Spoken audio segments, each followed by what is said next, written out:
Reciban nuestros saludos al iniciar la actividad orientadora número 6 de la asignatura Pediatría 1. En esta semana continuaremos el estudio del recién nacido patológico y específicamente abordaremos las afecciones que se acompañan de ictericia y de otro grupo de manifestaciones clínicas, constituyendo objeto de estudio en el día de hoy la enfermedad hemolítica o isoinmunización por RH y ABO, además de estudiar los contenidos correspondientes a la enfermedad hemorrágica del recién nacido. Al concluir la actividad orientadora, serán capaces de valorar el origen de la ictericia neonatal, así como los factores agravantes de la misma. Reconocer las características clínicas que caracterizan a la ictericia fisiológica y la conducta a seguir en estos casos. Identificar los elementos que conforman el diagnóstico, tratamiento y pronóstico de la enfermedad hemolítica por isoinmunización RH y ABO. Reconocer la importancia de los aspectos preventivos en la enfermedad hemolítica por isoinmunización RH. Profundizar en los elementos clínicos que caracterizan a la enfermedad hemorrágica del recién nacido, así como en su prevención y tratamiento. Y valorar la importancia del seguimiento en la comunidad del recién nacido que ha presentado estas patologías.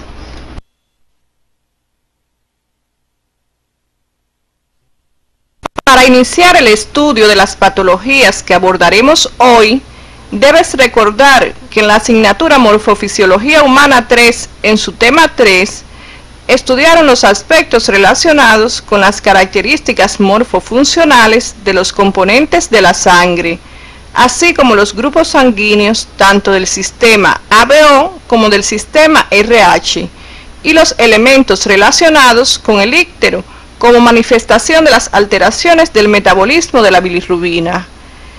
También durante nuestra propia asignatura se trataron las características de los neonatos pretérminos, y estos, al igual que los traumas al nacer, fundamentalmente la bolsa serosanguínea y el cefalohematoma, constituyen factores agravantes del íctero. Como apreciaste en el sumario que te hemos presentado, una de las afecciones neonatales que abordaremos en el día de hoy es la ictericia neonatal. La ictericia, coloración amarilla de la piel y las mucosas, ha sido siempre motivo de preocupación por parte de investigadores desde épocas muy remotas. Ya en el Antiguo y en el Nuevo Testamento se habla de la ictericia cuando se postula que las personas se ponen amarillas antes de enfermar o morir.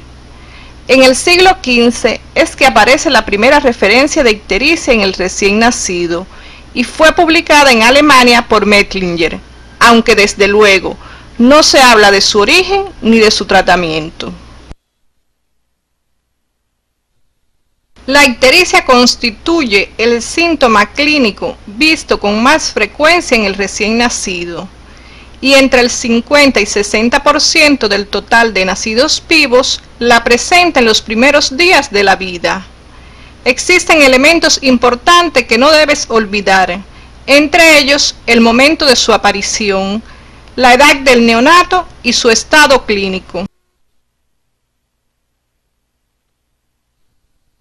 Dentro de las causas más frecuentes de hiperbilirrubinemia no conjugada en el recién nacido se encuentran la ictericia fisiológica, la isoinmunización por RH y ABO, subgrupos de RH y otros sistemas, la lactancia materna, los defectos enzimáticos como el déficit de glucosa 6-fosfato deshidrogenasa, piruvato quinasa y otras, además de las infecciones virales y bacterianas. Es fundamental que conozcas que la ictericia fisiológica en el recién nacido aparece después de las primeras 24 horas de vida y se hace evidente cuando la bilirrubina sérica es mayor de 4 miligramos por decilitros. En los neonatos a término aparece entre 36 y 48 horas. y en los pretérminos entre 48 y 72 horas, alcanzando su máxima intensidad alrededor del cuarto día. A partir de entonces comienza a disminuir, desapareciendo al final de la primera semana en el neonato a término y hacia finales de la segunda semana en el neonato pretérmino. La causa principal que produce la ictericia fisiológica neonatal es un déficit enzimático transitorio, así como el retardo en la expulsión del meconio o primeras heces del recién nacido. En algunos neonatos puede aparecer íctero después de las 24 horas del nacimiento asociado a la lactancia materna y prolongarse hasta 3 o 4 semanas. Puede desaparecer alrededor de los 2 meses. Se consideran como límites superiores de esta ictericia fisiológica los valores de 12 miligramos por decilitros para el neonato a término y 15 miligramos por decilitros para el pretérmino. Es importante que conozcan que la misma no requiere tratamiento y el pronóstico siempre es muy bueno. Para profundizar en los aspectos relacionados con los factores causales, puedes realizar un esquema relacionado con el mecanismo de producción de la bilirrubina. De esta forma podrás lograr una mejor comprensión de la fisiopatología de este tipo de ictericia, tan común en el neonato. Para ello, revisa la literatura básica del tema que aparece en el CD de la asignatura. Cuando las cifras de bilirrubina se encuentren por encima de 12 miligramos por decilitros en el neonato a término y de 15 miligramos por decilitros para el pretérmino, la ictericia considerada de inicio fisiológica se denomina ictericia fisiológica agravada. Debes conocer que siempre la ictericia fisiológica agravada requiere tratamiento, el cual dependerá de la intensidad de la hiperbilirrubinemia no conjugada y de la edad del paciente. Dentro de los pilares de este tratamiento se encuentran la fototerapia y, en casos necesarios, el uso de la exsanguíneo transfusión. Revisa en tu libro de texto los factores que se consideran como agravantes del íctero y realiza un cuadro resumen sobre estos. Puedes apoyarte en la galería de imágenes que aparece en el CD de la asignatura, donde podrás apreciar ejemplos de los mismos. Otra de las patologías a estudiar es la enfermedad hemolítica por isoinmunización RH.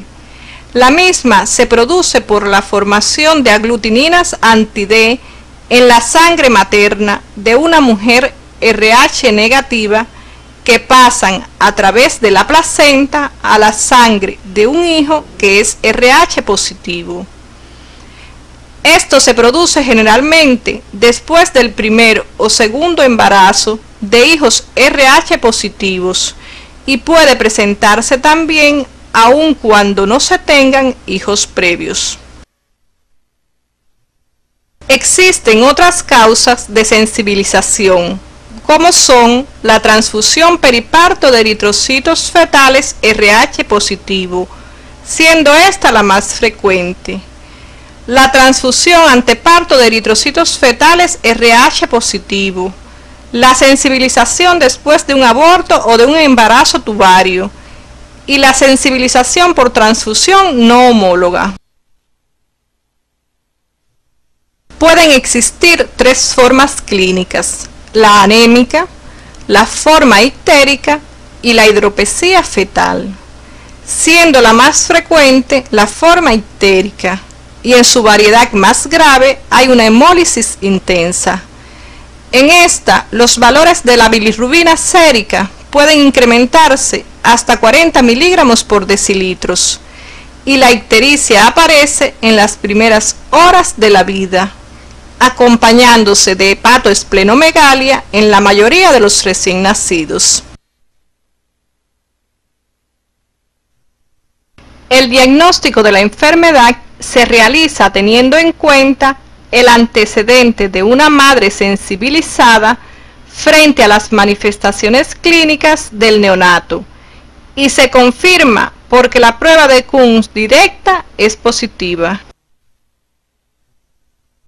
Para la prevención de la enfermedad se administra la inmunoglobulina anti-D a toda mujer RH negativo, variedad D negativo y prueba de Kunz indirecta negativa, que haya tenido un hijo RH positivo y prueba de Kunz directa negativa, un aborto espontáneo o provocado, un embarazo tubárico o una exposición a sangre no homóloga.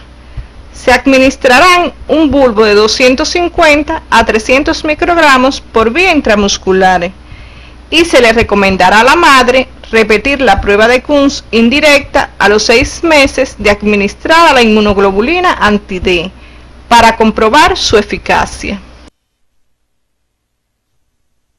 El tratamiento puede realizarse tanto en la etapa fetal, si existe un diagnóstico anteparto, o en el recién nacido.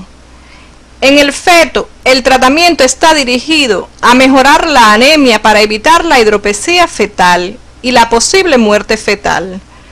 En el recién nacido, en la mayoría de los casos, está dirigido a evitar la encefalopatía bilirrubínica, que no solo incrementa la mortalidad, sino que puede dejar secuelas irreversibles. Se indican la fototerapia continua y la exsanguiniotransfusión, además de las medidas de sostén necesarias. La exsanguiniotransfusión se realiza por la vena umbilical y se recambian 160 a 180 mililitros por kilogramos de peso, con sangre del grupo del niño y RH negativo. Después del tratamiento se realiza evolutivamente bilirrubina y hemoglobina.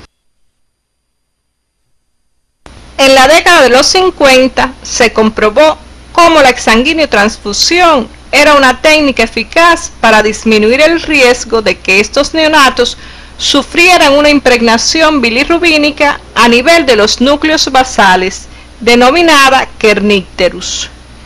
En 1904, Small utilizó por primera vez el término kernicterus para referirse a un hallazgo necróxico consistente en la presencia de pigmentación ictérica focal en zonas degeneradas del cerebro.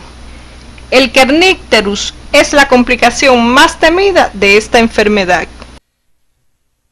Otras de las patologías que estudiaremos es la enfermedad hemolítica por isoinmunización ABO, la cual se produce con más frecuencia cuando el grupo sanguíneo de la madre es O y del neonato es A o B. Debes conocer que es una enfermedad isoinmune producida por anticuerpos maternos, inmunoglobulinas G anti-A y anti-B, no evidenciándose datos de sensibilización previa. La enfermedad casi siempre aparece en el primer hijo. Es más benigna que la provocada por la isoinmunización RH y su evolución es menos aguda y más corta. Lo que más llama la atención es la ictericia precoz. Se observa también una ligera palidez sin visceromegalias y la vitalidad del neonato es buena. El diagnóstico se realiza con los antecedentes, el cuadro clínico que es benigno y se confirma porque la hemoglobina es normal o solo está algo disminuida. El recuento de reticulocitos revela también cifras ligeramente aumentadas. La madre es del grupo O, A o B, y los hijos son del grupo A o B, con franca incompatibilidad. Casi siempre la prueba de Kunz directa es negativa o débilmente positiva. La bilirrubina no conjugada está aumentada y en la lámina periférica hay presencia de microesferocitos. Su pronóstico es bueno si es diagnosticado y tratado en el momento oportuno. En el tratamiento se empleará la exsanguiniotransfusión en los casos de hemólisis importante. Si la hemólisis es mínima, solo se disminuye la hiperbilirrubinemia con fototerapia. La sangre que se ha de emplear es preferentemente una mezcla de hematíes o suspendido en plasma AB, que no tiene ni anti-A ni anti-B. No se utiliza sangre total grupo O porque se incrementan los niveles de anti-A y de anti-B, y esto puede agravar la enfermedad. Debes conocer las complicaciones de la exsanguíneo transfusión y de la fototerapia, ya que como proceder terapéutico no están exentos de riesgos. Para ello te sugerimos revises tu libro de texto donde aparecen las mismas y realiza un resumen sobre ellas. Por la importancia que revisten estas dos entidades, la isoinmunización RH y ABO, te sugerimos realices, mediante la revisión de la bibliografía básica, un cuadro sinóptico, donde de manera comparativa puedas incluir los aspectos que diferencian a ambas patologías. Puedes utilizar como elementos de comparación su etiología, el mecanismo por el cual se producen, las características clínicas más relevantes, el tratamiento que se aplica y dentro de este, las características de la sangre que se emplea en el recambio, es decir, durante la exsanguíneo transfusión. También puedes revisar los materiales complementarios acerca de estas patologías que aparecen en el CD de la asignatura Pediatría 1. Una entidad también objeto de la actividad de hoy es la enfermedad hemorrágica del recién nacido, a la cual se le denomina enfermedad por déficit de vitamina K, pues se presenta básicamente en neonatos sanos que no recibieron esta vitamina al nacimiento. El cuadro clínico se caracteriza por sangrado cutáneo, hemorragias digestivas o a nivel del cordón umbilical. Aparece entre los 2 y 5 días de la vida, pero cuando la madre ha sido tratada con fenobarbital, fenitoína, primidona o metosuximida, el comienzo puede ser más precoz aún. Cuando el sangrado es solo en forma de hematemesis o melena, se debe descartar por medio de la prueba de ACT que la sangre sea de procedencia materna deglutida o del propio neonato. Tendrán presente que esta enfermedad también puede manifestarse después de la primera semana de vida en neonatos que reciben alimentación parenteral o antibioticoterapia prolongada. En estos pacientes hay que tener la precaución de administrarles vitamina K periódicamente. En esta enfermedad están afectados los factores de la coagulación 2, 7, 9 y 10. Existe prolongación del tiempo de protrombina y un aumento del tiempo parcial de tromboplastina, pero el conteo de plaquetas es normal. Para su prevención y tratamiento, administrarás la vitamina K en el momento del nacimiento. La dosis es de 1 miligramo en los neonatos mayores de 2.500 gramos y 0,5 miligramos en los menores de 2.500 gramos. Si existiera sangrado activo, se suministra plasma fresco congelado a 10 mililitros por kilogramos y una dosis de vitamina K por vía endovenosa. En casos de madres epilépticas tratadas con anticonvulsivantes, se recomienda administrar 10 miligramos de vitamina K por vía intramuscular 24 horas antes del parto, siempre que sea posible. Al finalizar la actividad orientadora de hoy, arribamos a las siguientes conclusiones. La ictericia es el síntoma más frecuente del periodo neonatal. En la mayoría de las veces, debido a un proceso fisiológico que ante la presencia de algunos factores podría en algunos pacientes convertirse en una situación patológica que requerirá de tratamiento. Diferenciar clínicamente estas entidades son aspectos fundamentales para realizar un diagnóstico temprano, enfocar mejor el tratamiento de prevención y específico, y posteriormente efectuar un seguimiento oportuno a nivel de la comunidad. El tratamiento preventivo es de extraordinaria importancia tanto en la enfermedad hemolítica por isoinmunización RH como en la enfermedad hemorrágica del recién nacido, ya que no solo contribuye a disminuir la mortalidad en esta etapa, sino que también posibilita que estos neonatos sobrevivan con la mayor calidad posible.